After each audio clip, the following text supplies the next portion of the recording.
Hey guys, Mr. Volpe here, and welcome to episode 14 of Team Talk. This episode will be showcasing one of my friend's teams. He lent me 9 players, and I paid for the other 2, and I think it's a Barclays Premier League team that sums up to around 1.2 million or something like that, so a really expensive team, a lot of coins involved. We'll start off at the back with Pepe Reina, who he's featured in 2 other Team Talks of mine, so I know him quite well. Really good stats. This is his upgraded version that got upgraded in January. He's got a really long throw, really good kicking, so he can start off a lot of good breaks by throwing it out to the attackers. And next we'll go on to the left back, who is Gael Clichy, one of the more cheap players in this team. 89 pace, so really good pace, 75 passing, good dribbling, good alright defending and alright heading. But his shooting lets him down. He is quite fast, so he can get high up the pitch, and he's quite an attacking fullback. But when he has a shot, it ends up with nothing, so pretty bad shot. But here are 2 centre-backs. I'll put them together. We'll start with Vincent Kompany. 73 pace, so a really quick centre-back. His shooting's alright for a centre-back. It's usually a lot worse than that for most centre-backs in the Premier League. Alright passing and dribbling, really good defending stat, 85, and pretty good heading, not the best, 77, and but Colaccini, however, is an absolute tank. I mean, his pace is pretty good. He got upgraded in the Barclays Premier League Team of the Year, I believe, and so he's got 70 pace, pretty quick for a centre-back, good passing, alright dribbling, but 93 defending and 89 heading. He wins a hell of a lot of headers and can score from corners. He is actually probably the best player in this team, and that's saying something considering the other players are pretty immense. But his defending is incredible. He just blocks like the most powerful shots. I mean, he can somehow block them. It's amazing. But moving on to the right back, we have, I haven't got any contracts on him, but it's Kyle Walker. Another one of the cheaper players, only 76 rated.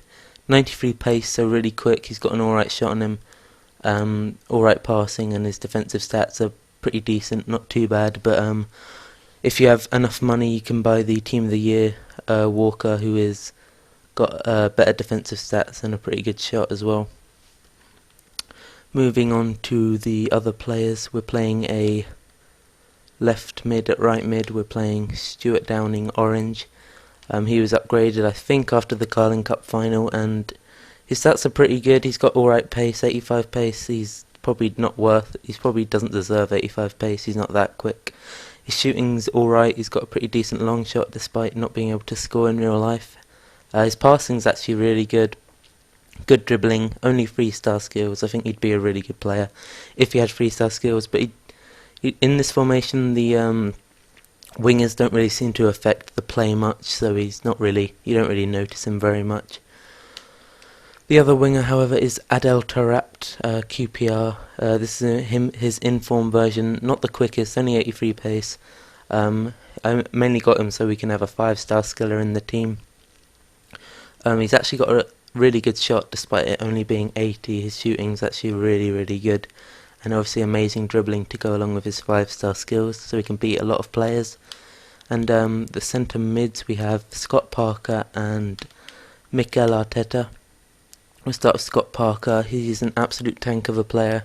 I mean, obviously he's got good defending, passing and dribbling, and his heading and pace are alright, but his shot, for only a 79 shot, his shot is ridiculous. He's got an amazing long shot. I mean, on his hidden stats, I think on the first page, his lowest stat is 74, which is, I don't even know what it's for. It's probably for something like heading accuracy or something. But he's an amazingly consistent player. Got really consistent stats, solid stats in every department. So he's a incredible buy. He was also in the Team of the Year. Mikel Arteta got this after, I think, scoring a long shot against Man U or Man City. I think it was Man City, but he's one thing that let his normal card down is his pace, but he's got 70 pace now, which is it's pretty good. It's not the best, but it's just about good enough for a centre mid, I guess. And his shooting is incredible, amazing long shot, amazing free kick. A really powerful shot. He's an amazing passer of the ball, and good dribbling and alright defending and heading, not too bad. But he's also got 4-star skills, which is very nice in the midfield. And moving on to the most expensive player in the team, Team of the Year, Robin van Persie. An absolute tank of a player on his card, but I couldn't actually get much out of him.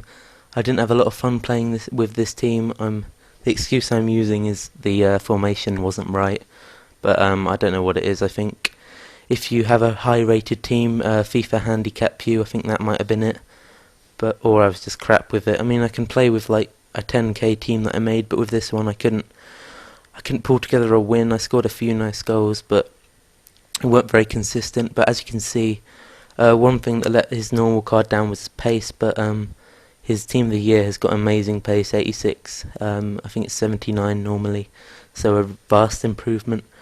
His shooting is obviously amazing. If you look at his hidden stats, he's 99 almost everything that's to do with shooting. An amazing free kick, so right-footed free kicks can be from Arteta, and left-footed free kicks can be from Van Persie.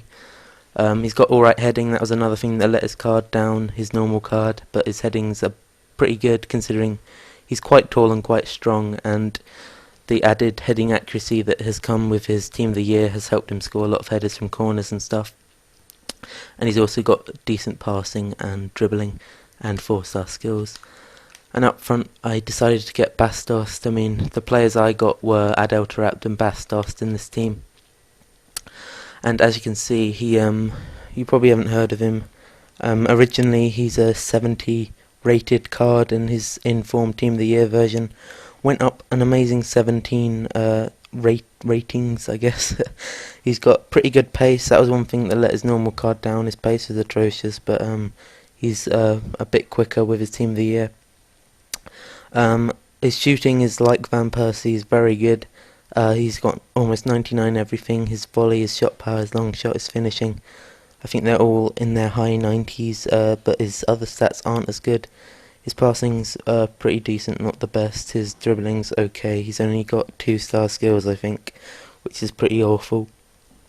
But his heading is amazing. I mean, this guy is 6'4", and he can score the most amazing headers. But I also didn't like him too much, despite him being an 87 rating. I could only get into games very rarely because the attack is rated 90.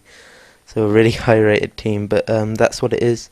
And I'll see you in a second with the highlights. When my friend the Rabbit Elephant lent me this team, I was hoping to score a lot of good highlights, however I couldn't. As you can see here, that wasn't an amazing goal, but it just shows Bastos' shot power to get it around the goalie that easily. And here shows Bastos' heading capabilities. A pretty good cross into the box, and he had to beat the defender and hit a looping header that went over the goalie and nestled into the left of the goal. And then here's one from Van Persie, showing a bit of pace, getting around the keeper with a cheeky finish. Really nice finish there. And then again showing Bastos' heading capabilities. I mean, firstly he goes for the bicycle kick, but it hits the post, as you can see, and that's a good thing about these players with amazing shooting.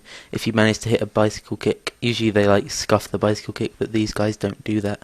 And here shows Walker's amazing throw-in. I mean, that went so far. But Bastos leaning backwards off balance and manages to nestle it into the bottom right corner of the goal. Pretty amazing header, and this goal shows Parker's long shot capabilities. I mean, the keeper wasn't in the goal, so it wasn't that impressive, but still quite a lot of power and quite a nice finish. But here's a better long shot from Parker just outside the centre circle, managing to hit it over the keeper, so a really nice finish. And then we'll end with Van Persie. Quite a boring finish. I didn't manage to score amazing goals with him, but this is the range he's going to score a lot from. And this is the end of the episode, and I'll see you guys next time. Goodbye.